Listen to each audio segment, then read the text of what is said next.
Assalamualaikum warahmatullahi wabarakatuh.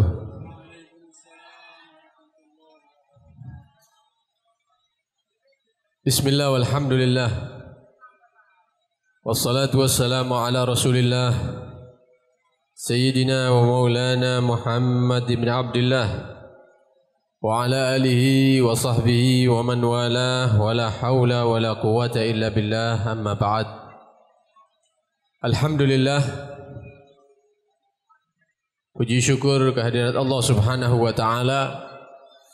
Di malam yang mulia ini kita ditakdir kumpul dalam satu majlis yang mulia, yaitu majlis peringatan kelahiran Nabi besar Muhammad sallallahu alaihi wasallam. Mudah-mudahan berkat majlis-majlis seperti ini Allah Subhanahu wa taala menumbuhkan rasa cinta kita kepada Nabi Muhammad. Mudah-mudahan berkat majlis yang seperti ini Allah Subhanahu wa taala nantinya mentakdirkan kita untuk bisa memandang Nabi Muhammad sallallahu alaihi wasallam, dan mudah-mudahan berkat majlis seperti ini kita nanti mendapatkan syafaat pertolongan Nabi Muhammad sallallahu alaihi wasallam. Amin Allahumma amin Allahumma amin. Hadirin hadirat yang dirahmati Allah Subhanahu wa taala, dalam satu hadis Nabi sallallahu alaihi wasallam bersabda, "Ahibbullaha lima yaghzukum bihi min ni'amih." Cintalah kalian semua kepada Allah Subhanahu wa taala karena Allah lah yang memberikan nikmat-nikmat yang sangat banyak kepada kita. Mulai kita di dalam perut ibu sampai kita wafat meninggal dunia. Karena tidak ada satupun nikmat yang sampai kepada kita kecuali sumbernya dari Allah Subhanahu wa taala. Di dalam perut ibu kita mendapatkan nikmat tanpa ada usaha sedikit pun. Maka ibu adalah perantara pemberi nikmat tetap Allah Subhanahu wa taala. Kita lahir, kemudian ayah kita bekerja keras untuk memberikan ini, memberikan itu, terus sampai kita dewasa.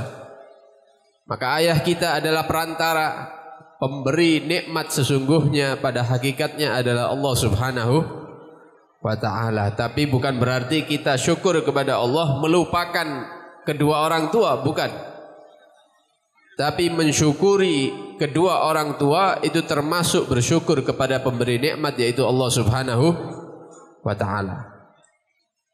Man lam yashkurin nas lam yashkurillah. Barang siapa tidak pandai bersyukur kepada manusia, karena manusia itu sebagai perantara di atas bumi ini, maka kalau tidak pandai bersyukur kepada manusia, tidak pandai juga bersyukur kepada Allah. Ada orang antar-antar ke rumahnya panjenengan, bawa nasi, bawa roti, bawa buah misalnya, kemudian diberikan kepada kita, maka orang yang membawa ini adalah perantara sampai nikmat kepada kita.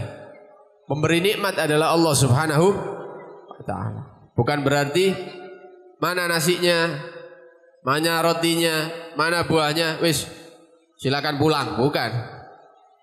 Tapi kita berterima kasih kepada orang tersebut. Terima kasih pemberiannya, terima kasih antarannya. Mudah-mudahan dibalas oleh Allah. Ini namanya bersyukur kepada manusia sebagai bentuk syukur kepada Allah Subhanahu wa taala. Pemberi nikmat tetap Allah Subhanahu wa taala. Maka Nabi sallallahu alaihi wasallam memerintahkan, cintailah Allah karena Allah yang memberikan nikmat kepada kita sampai saat ini dan sampai kita meninggal nanti. Cintai Allah karena Allah pemberi nikmat. Kemudian yang kedua, Nabi mengatakan, wa ahibbuni lihubbillah. Cintailah aku, cintalah kepada aku, kata Nabi, sebagai bentuk cinta kalian kepada Allah Subhanahu wa taala. Berarti cinta Nabi itu bukti cinta Allah. Tidak mungkin ada orang cinta Nabi tidak cinta Allah, atau sebaliknya cinta Allah tapi tidak senang sama Nabi, tidak mungkin. Oleh karena itu dengan kita menghadiri majelis-majelis seperti ini sebagai bentuk upaya untuk menampakkan cinta kita kepada Nabi Muhammad sallallahu alaihi, yang mana cinta kepada Nabi itu adalah lambang cinta kepada Allah.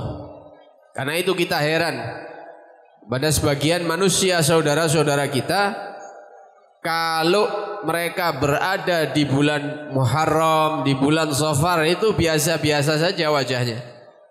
Santai-santai saja. Tapi kalau sudah datang bulan Maulid, bulan Rabiul Awal, itu wajahnya sumpek. Kalau ditanya kenapa kok sumpek dengan datangnya bulan Maulid? Iya, karena banyak orang yang mengadakan acara Maulid Nabi. Loh. Ini yang membingungkan. Katanya cinta Allah, tapi ketika ada datang bulan Maulid, manusia memperingati kelahiran Nabi Muhammad dengan suka, dengan gembira, dengan senang hati. Kok ada saudara-saudara kita yang sumpek dengan datangnya bulan Maulid? Yang ditakutkan cinta mereka kepada Allah Subhanahu wa ta'ala tidak diterima karena mereka tidak senang dengan datangnya bulan Maulid, tidak senang dengan diadakannya acara-acara kelahiran Nabi besar Muhammad sallallahu alaihi wasallam. Ya, kita doakan saja mudah-mudahan mendapatkan petunjuk dari Allah Subhanahu wa ta'ala sehingga mereka bergembira dengan datangnya bulan kelahiran Nabi Muhammad sallallahu alaihi wasallam. Karena cinta Nabi adalah lambang cinta Allah. Yang ketiga, Nabi mengatakan wa ahibbu ahla baiti li hubbi.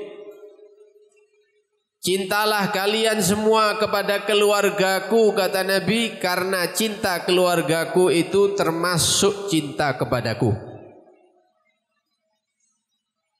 Kalau ngaku cinta kepada Rasulullah, wajib cinta kepada keturunannya Nabi sallallahu alaihi wasallam. Ini syarat untuk diterimanya cinta kepada Nabi. Jadi 3 cinta ini seperti rantai yang tersambung yang tidak bisa diputus. Cinta Allah, cinta Rasulullah, cinta keluarganya Nabi sallallahu alaihi, ini tidak bisa diputus. Kita bisa bayangkan misalnya ada tadi penceramah Ustadz Nawawi. Kita menyatakan kepada Ustadz Nawawi misalnya, Ustadz Nawawi saya cinta hormat, saya misalnya senang dengan Anda. Tapi tadi pagi putranya saya tempeleng misalnya. Ya, putranya Ustadz Nawawi tak tempeleng, tapi menyatakan cinta kepada abahnya. Kira-kira cintanya diterima apa enggak ini? Insya Allah yang ngomong itu dikampleng ambil Ustadz ya. Habib Idrus, saya cinta dengan Anda, saya hormat dengan Anda, tapi putri Anda saya jambak-jambak misalnya, saya tendang. Iya, tidak mungkin cintanya diterima. Kenapa? Karena dia benci dengan keturunannya, putra-putrinya. Maka syarat cinta kepada seseorang harus cinta kepada keturunannya. Begitu juga Rasulullah sallallahu alaihi wasallam. Kita menyatakan ya Nabi salam alaika, ya Rasul, cinta kepada Rasulullah. Ya Rasulullah kami rindu kepada Anda. Ya Rasulullah kami mengharapkan syafaat pertolongan Anda di hari kiamat. Tapi dalam kehidupan dunia kita benci dengan keluarganya Nabi Muhammad sallallahu alaihi wasallam, maka cinta kita tidak akan diterima oleh Rasulullah, rindu kita tidak akan diterima oleh Rasulullah, dan nanti di hari kiamat jangan berharap mendapatkan syafaat dan pertolongan Nabi Muhammad sallallahu alaihi wasallam. Oleh karena itu 3 cinta ini harus kita miliki. Cinta Allah, cinta Nabi Muhammad sallallahu alaihi wasallam, dan cinta keturunan Nabi Muhammad sallallahu alaihi wasallam. Mudah-mudahan kita mendapatkan cinta Allah dalam hati kita. Mudah-mudahan tumbuh dalam hati kita cinta kepada Rasulullah sallallahu alaihi wasallam, dan mudah-mudahan dalam hati kita tumbuh cinta kepada keluarga Nabi Muhammad sallallahu alaihi wasallam. Amin Allahumma amin Allahumma amin. Hadirin hadirat rahimakumullah. Sebagaimana kita dengarkan tadi ceramah Ustadz Nawawi tadi mengatakan, man ahabba syai'an aktsara min dzikri. Barang siapa yang cinta terhadap sesuatu, maka dia akan banyak menyebut-nyebut perkara yang dia cintai tadi. Kalau ada suami cinta sama istri, dicerita-ceritakan istri saya terus. Istri cinta kepada suami, diceritakan terus, suami saya seperti ini, suami saya itu, terus karena cinta. Begitu juga kalau cinta kepada hal-hal yang lain. Ada manusia misalnya cinta dengan olahraga, misalnya dengan sepak bola, maka ceritanya setiap hari ya sepak bola. Nyeritakan ini, nyeritakan itu, pemain ini, pemain itu, terus kadang-kadang hafal semuanya, manakibnya itu. Lahir di mana, tahun berapa, pernah main di mana, dan seterusnya, lengkap. Kenapa? Karena cinta memang. Barang siapa cinta kepada sesuatu, dia akan menyebut-nyebut perkara yang dia cintai. Ada orang yang lain misalnya cinta dengan politik, maka ceritanya setiap hari politik. Sampai lagi ketemu sama orang ini di warung, cerita politik. Di masjid cerita politik. Di mana-mana cerita politik. Wiki nyalon, wiki gabung sama partai ini, yang ini mengundurkan diri, terus ceritanya politik terus. Kenapa? Cinta politik. Maka yang keluar dari lisannya politik, tidak ada yang lainnya. Ada orang pecinta misalnya hewan, cerita burung ini misalnya, ikan itu, terus. Kenapa? Karena memang cinta hal-hal tersebut. Maka ketika ada orang Anda temui kemudian cerita tentang Rasulullah Sallallahu Alaihi Wasallam, dapat seminggu ketemu lagi ceritanya Rasulullah Sallallahu Alaihi Wasallam, ketemu lagi di masjid ceritanya Rasulullah Sallallahu Alaihi Wasallam, maka insya Allah orang ini adalah orang yang dalam hatinya ada cinta kepada Rasulullah Sallallahu Alaihi Wasallam. Karena orang kalau sudah cinta kepada sesuatu, dia akan menyebut-nyebut terus apa yang dia cintai. Cinta Rasulullah, menyebut Rasulullah Sallallahu Alaihi. Juga dia akan memperbanyak salawat dan salam kepada Nabi Muhammad sallallahu alaihi wasallam. Hadirin rahimakumullah. Para sahabat Nabi itu adalah orang-orang yang dikatakan pecinta-pecinta Rasulullah sallallahu alaihi wasallam. Bukan hanya kaum lakinya saja yang cinta kepada Rasulullah, hormat, taat kepada Rasulullah, tapi sahabat-sahabat perempuan pun mereka cinta dan hormat, ta'zim, mengagungkan Rasulullah Sallallahu Alaihi Wasallam. Ada satu kisah. Ada suami istri yang kedua-duanya ini sahabat Nabi Muhammad Sallallahu Alaihi Wasallam. Tapi si istri ini cintanya luar biasa sama Rasulullah, taatnya luar biasa sama Nabi Sallallahu Alaihi Wasallam, mengagungkan Rasulullah luar biasa. Dan istrinya laki-laki ini termasuk perempuan yang bisa dikatakan paling cantik di daerah tersebut ketika itu. Kejadian ini terjadi setelah turunnya ayat hijab, ayat yang memerintahkan perempuan untuk memakai hijab. Maka perempuan-perempuan di zaman itu memakai penutup dan memakai penutup wajah ketika itu. Suatu saat perempuan ini izin untuk keluar dari rumahnya. Ketika berjalan ada di satu tempat dihadang oleh orang fasik. Karena di zaman Rasulullah itu tidak 100% orang-orang soleh semua, tidak. Karena ada orang kafir, juga ada orang-orang munafik. Ini ada orang munafik menghadang perempuan ini. Dihadang ini perempuan, kemudian dikatakan, perempuan, kamu katanya cinta sama Rasulullah kan? Nah, kalau kamu cinta kepada Rasulullah, maka saya minta demi Rasulullah, buka penutup wajah Anda. Saya mau lihat wajah kamu. Lek bojone dhewe tidak apa-apa, ini orang lain. Dalam hatinya perempuan ini, ya dosa saya kalau buka wajah, menunjukkan wajah kepada orang ini, orang fasik ini. Tapi dia meminta dengan menyebut nama Rasulullah Sallallahu Alaihi. Dia menyatakan kalau ndak ente buka, ndak ente kasih permintaan saya, berarti kamu ndak cinta kepada Rasulullah, palsu cintamu katanya. Perempuan ini bingung karena dia sangat cinta kepada Rasulullah. Akhirnya penutup wajahnya dibuka, dipandang wajahnya oleh laki-laki fasik tersebut, kemudian perempuan itu menutup kembali dan lari sambil menangis. Boleh nangis ini perempuan ini. Pulang ke rumahnya. Setelah itu suaminya datang. Dilihat istrinya nangis. Ditanya, "Dik, kenapa kok menangis?" "Iya, Mas. Tadi saya keluar, saya ketemu dengan orang fasik dan seterusnya." Diceritakan.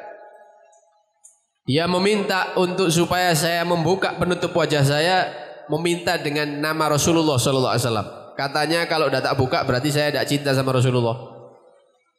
Kata suaminya, "Terus kamu buka penutup wajahnya?" "Iya, Mas, saya buka." Bingung bojone iki. Iki sing bener iki, sing dilakoni bojoku iki bener apa salah? Akhirnya ya sudah. Kamu tunggu sini, saya mau sowan kepada Rasulullah, saya mau tanya masalah itu.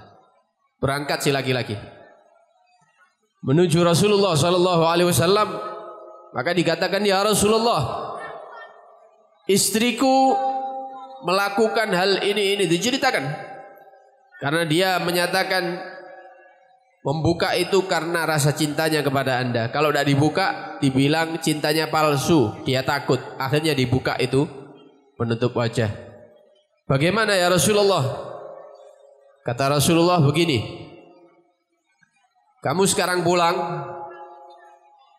kamu tuntun istri kamu, kamu ajak ke tempat pembakaran itu. Ada tempat pembakaran di sekitar rumah itu. Seperti open begitu ya. Katakan kepada istri kamu, demi cintamu kepada Rasulullah, lemparkan diri kamu ke dalam api itu. Kalau kamu cinta masuk. Kalau tidak cinta ya jangan, berarti palsu. Ya berarti pura-pura berarti. Kalau emang cinta benar suruh terjun ke dalam api," katanya. Sing lanang iki bingung. Ya, saya ini lapor kok tambah dikasih tugas yang sangat berat. Ya. Iki bojone sik kait kawin paling ayu maning sak desa ya. Dikongkon masuk ke dalam api. Lek bojone sumur swidak insyaallah ridho. Ini masih muda. Perempuan paling cantik di daerah tersebut kemudian disuruh masuk ke dalam api neraka. Ke dalam apa? Api yang membara. Tapi karena perintah Rasulullah, akhirnya laki-laki ini pulang. Pulang kemudian mengatakan, "Sudah saya ceritakan kepada Rasulullah." Apa katanya Nabi? Katanya Nabi, "Kamu disuruh masuk ke dalam api. Demi cintamu kepada Rasulullah SAW, lemparkan dirimu ke dalam api." Maka kata istrinya, "Mas, saya mau, tapi saya minta waktu. Saya mau bersih-bersih badan, saya mau pakai pakaian yang paling rapi, mau pakai wangi-wangian sehingga saya meninggal demi Nabi itu dalam keadaan yang paling sempurna," katanya. "Oh ya sudah, silakan, siap-siap." Ini perempuan pakai pakaian yang rapi, kemudian pakai wangi-wangian, kemudian dituntun sama suaminya. Katanya, "Ayo Dik, kalau kamu memang cinta kepada Rasulullah, masukkan diri kamu ke dalam api itu." Langsung masuk itu perempuan ke dalam api dan pintunya tertutup. Pintu pembakaran itu tertutup. Masuk beneran, dikira tidak mungkin berani ini perempuan. Masuk, bingung suaminya. "Loh, bagaimana nih?" Bingung. Mau lapor ke siapa? Bingung, tidak ada orang. Akhirnya lari lagi kepada Rasulullah SAW. Sampai kepada Rasulullah, "Ya Rasulullah, istri saya masuk ke dalam api ya Rasulullah." Sudah masuk, sudah ya Rasulullah. Mati ya Rasulullah. Sudah selesai. Meninggal istri saya ya Rasulullah. Katanya Nabi, tenang. Kamu buka pintu itu. Tempat pembakaran itu pintunya kamu buka. Kemudian kamu teriak, istriku, keluar dari dalam api." Maka balik laki-laki ini ke sana. Kemudian dibuka penutup apinya, dikatakan, "Keluar wahai istriku, keluar." Tidak tahunya istrinya keluar. Keluar dalam keadaan tidak tersentuh api sedikit pun, satu helai rambut pun tidak terbakar. Baju yang dia pakai tidak terbakar sedikit pun. Tidak ada bekas-bekas gosong, tidak ada sama sekali. Bingung suaminya melihat kejadian ini. Kemudian menceritakan kepada Rasulullah. Apa kata Nabi SAW? Nabi mengatakan, "Sesungguhnya manusia yang di dalam hatinya ada rasa cinta yang besar kepadaku," kata Nabi SAW, maka jasadnya haram, dilarang untuk disentuh dengan api, walaupun api nanti di api neraka Allah Subhanahu wa ta'ala. Subhanallah. Berkat cinta yang luar biasa yang ada dalam diri perempuan tersebut, tidak ada satu helai rambut pun atau bajunya dia yang dia pakai yang terbakar ketika itu. Berkat cintanya kepada Nabi Muhammad sallallahu alaihi wasallam. Oleh karena itu, hal yang bisa menyelamatkan kita daripada neraka Allah Subhanahu wa taala yaitu rasa cinta kita kepada Nabi Muhammad sallallahu alaihi wasallam.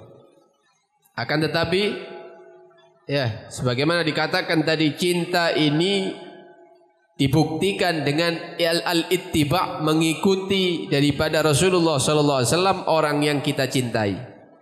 Orang yang kita cintai mengatakan apa, kita harus mengikuti perkataannya. Orang yang kita cintai memerintahkan apa, harus kita ikuti perintahnya. Orang yang kita cintai melarang sesuatu, harus kita tinggalkan itu perkara.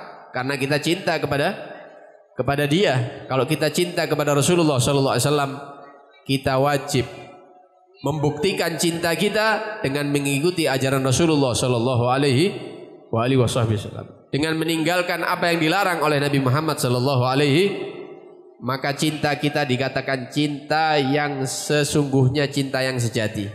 Lek ngomong cinta-cinta tok tapi salat subuh nih jam 5:30 ya padha ae. Ya. Mangisu sampean sholat jam berapa subuh nih? Kalau sholat di masjid jam 4 lebih setengah 5, alhamdulillah, berarti ini cinta yang sejati kepada Rasulullah. Tapi kalau cinta sholatnya 5:30 ya itu cinta ini. Katanya orang Madura carpak ini. Cinta bohong ini.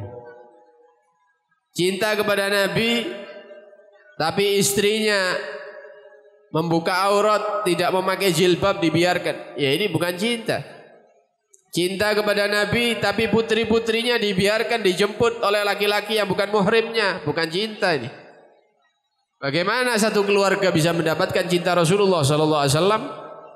Ya, ketika mereka membiarkan putri-putrinya keluar dengan laki-laki yang tidak halal bagi dia. Mohon maaf, kadang-kadang orang tua ini lek anake malam minggu di omah diamui kadang-kadang. Le metuwa kono lho. Nduk, metuwa nduk. Malam minggu iki. Iku kanca-kancane wis metu kabeh sepeda motoran disusul kon ndek kene ae.